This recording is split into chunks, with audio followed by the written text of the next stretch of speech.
ours. Let me put it in real simple numbers. If the worldwide emissions is $100,000, New Zealand is 0.17%. New Zealand as a whole produces $170, while the world is producing $100,000. While we are there with a tablespoon trying to empty an Olympic swimming pool, everybody else around the world is filling it up with a bucket. Doesn't mean we don't do anything. What it means is we have to get common sense and practicality into the equation. Taking all the cars off the road is not going to achieve anything. Why are we planting trees? Why does Efeso talk about how we're going to plant so many trees? Because the council he works in has been chopping thousands of them down yearly. It's a disgrace, and that needs to stop.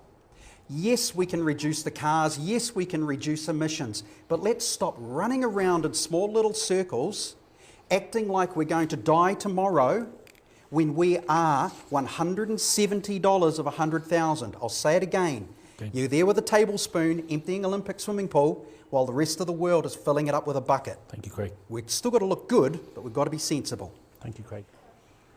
We are conditioned to think that politicians can solve our problems, but one day we'll all wake up and realise politicians created our problems. That's why an engineer, communicator, broadcaster is absolutely perfect right now to be leading council. And I say it that way because you must remember the mayor is not the boss. The mayor does not suddenly take over ownership of a company. The mayor has to work with local boards, councillors, an executive team and all the departments to lead. And that's important. And because that's what I have been doing for the past long time in both engineering and in my self-employed business, where I get to collaborate with all sorts of people from clients to suppliers, it's about being able to work with everybody and being able to lead. And that is the difference between myself and what I think the other candidates bring. It's important to realise that, as I said before, we don't own Auckland Council or the city. It's actually all of ours. Those who get elected into a position are temporary custodians. That's all we are. So it's our job to make sure that the future is set. Not only looking after it right now, but for the future. That is important. And the way to do that is get things fixed now. Not patch things up, but fix them properly. If we do that, we get the city working properly, then we're handing over a good piece of equipment. Because at the end of the day, Auckland Council is just a machine with a whole lot of different parts that at the moment are a little bit out of kilter, need some tuning, some need replacing, some need to be thrown out, and some just need a paint job. But that's what it is. And it's our job as these temporary custodians to fix it, get it working properly, stop creating problems so that the next generation can come through. Yeah, well, I can't say in politics because I only started this job application in 2018, so I haven't yet been in there to prove myself as a politician. I can say that at 15 years old, when I started in the workshop as a floor sweeper and smoko fetcher, 16 years later I was general manager, and for the last 20 years I have been self-employed. I know how to work with people. And council's going to be absolutely no different, nor is the local boards. We have zero idea who the 20 councillors are going to be that we work with. We may not find that they are on the same political line that we are. We may find they are polar opposites, and it's just going to have to be communication. We can't go in there and thump the table and tell them what's going to happen because we are just one vote. The mayor is not the boss, I'll say it again. The mayor is the leader to try and unite it, almost like Braveheart, unite the clans. You know, that's what we've got to do. And we don't know, again, who those 20 councillors are. Auckland is not the CBD, and that's really important to know. And for the last 35 years working in the different trades and places that I have, I've been able to spread myself out right across Auckland. From Wellsford all the way down to Pukekohe and Waiuku, right across to Clevedon, everywhere, because there's industry and there's people that needed my broadcasting work right around Auckland. And I get to meet everyone. But there's one really vital part of it, and it's the reason that my hand went up to do this job, is because I'm the blue-collar grassroots worker. I'm with the suburbs and with the people, and that's what I'll remain. I haven't been a lobbyist, I haven't been on council, I haven't been stroking my ego telling you that I cook a meal and that I'm the best person in the world and I run a bar. I've been there working with the citizens of Auckland, not the ones who come into the CBD to visit me. I've been out and about for more than 35 years. That is why I know Auckland is way more than the CBD, and it deserves to be treated as such. Thank you, Craig. Yes. Without community feedback, how do we know what to do? There's nothing worse than temporary elected officials coming in with their own agendas telling you what you want. So without the panels, without the community feedback, the whole thing will fall apart. It has to happen. We probably need more, a whole lot more. One of the things I want to remove is the have your say. That's just an insane system. But that's another thing, but it's sort of representative of what you're saying, because that feedback is desperately important. But we don't want it like have your say, which is predetermined outcomes.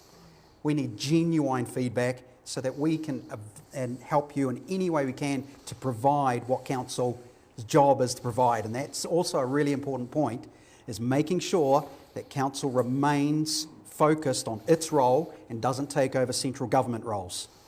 There's a line that can't be crossed, because council should be core services, not social services. Very important to remember that. But yes, 100%, mate.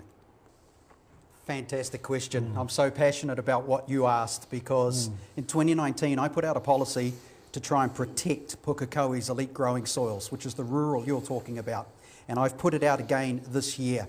It is vital that we protect those soils, because where are we going to grow our food? It is a real big problem that needs to be solved. The rural sector of Auckland is treated like an unwanted stepchild. And it's time for that to change, which leans back to what I was saying earlier about it's not the CBD. The rates that come in from the rural zones is a cash cow for Auckland Council, and they get virtually nothing back. And that's unfair. So not only do we have to look after them with a return on their rates, we've got to look after them so they can look after us, because those growing soils are vital. We've just lost Pukekohe Park Raceway today, and my gut instinct says it'll eventually turn into housing. Now that is not a growing soil, but what happens is beside it, it is. And then it gets rezoned, and then the farmers can't grow there anymore. Then you're going to be importing lettuce. Thank you, Craig. There's some major problems going on and we need to solve them. Great question. Stand up. No, I don't like co-governance. I believe people should be elected on merit to look after the city and the country for the people, and not put there just because of where they sit in a spectrum. And that's quite simply where I stand. It's just my personal belief. Okay. No point in dwelling on it. Thank you. Cool question. It's actually one of my policies. One of my top 7 is to completely overhaul the preferred contractor system. I want locals working local. No more having the big name contractors getting all these projects and then just shelling it out down and down and down the ladder till you end up with their little buddies getting the job. What we've got to do, for me, is not base it on who you are, is the abilities to do the job. So when we overhaul this local contractor system, it's council's job to create a warrant of fitness system. And then council's job to help you and your businesses reach that warrant of fitness so that they can go do the local work. Then you get the jobs.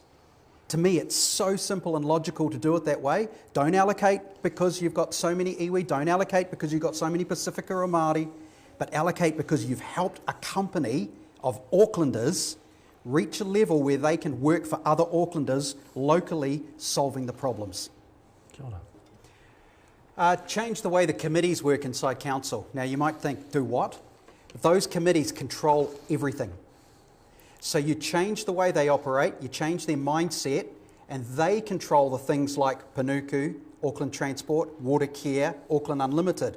So you control those committees, you now control Auckland City.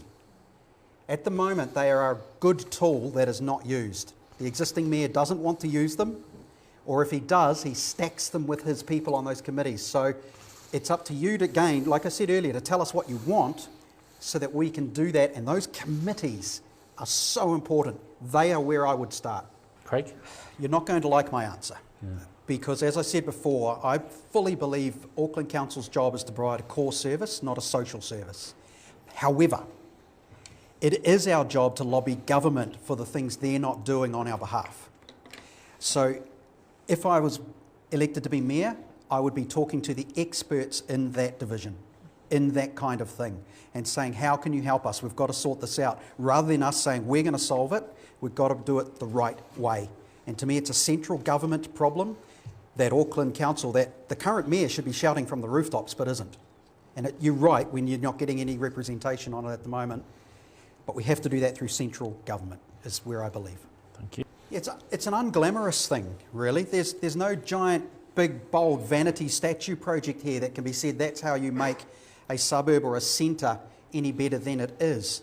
It comes down to the people feeling passionate about where they live, and generally they do, and then council providing a good place for them to live and work and play. So that means that council has to go back to the basics of providing those core services that it should be doing efficiently, effectively, and cost effectively. Fiscal prudence.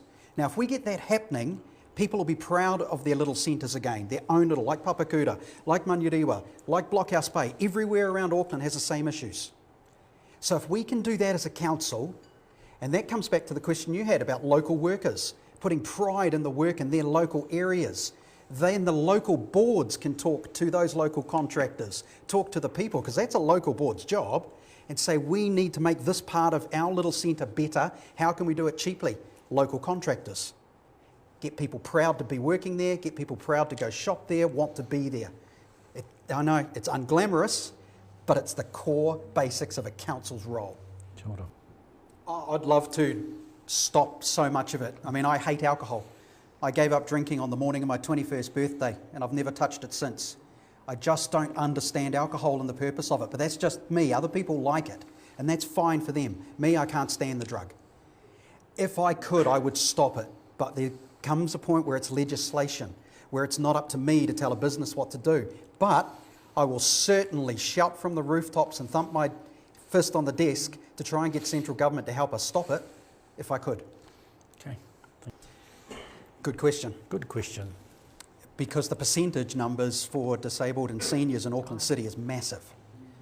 And they're not looked after. But it's not just housing, it's also in the shopping and in the little villages and the streets. And I recently went to West Lynn, I don't know if you know that suburb, where the CCO came in and completely redesigned the street and the footpath for cyclists and put a ramp to go up to the pedestrian crossing. And I was met by a fellow in a wheelchair who can't go up the ramp. It's stupidity like that that needs to stop and needs to be changed.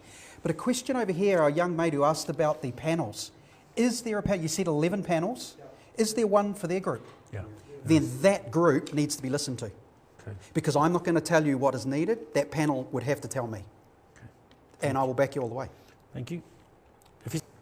The mayor is the representative and the voice of the people in the city. That's the job.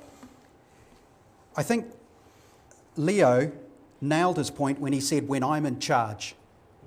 The mayor is not in charge. I also remember a video he did up on top of One Tree Hill saying, one day this will all be mine. That is so wrong. The wrong mentality for a mayoral candidate. Our job is to represent you. And we're only one vote at the table, and we only have one say at that table.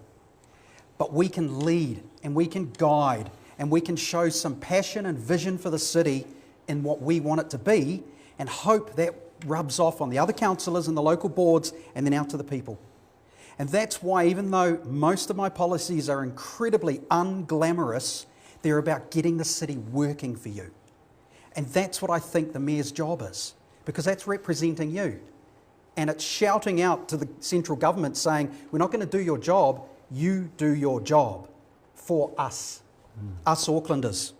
Because as I said earlier, I'm grassroots blue collar. I should in fact be sitting down there. Although I won't, because you want a decent mayor. Thank you, Craig. That's how I work. That's the way I want to run the council system, with uniting everyone, not telling them I'm the boss. Thank you. Thank you, Craig. It's a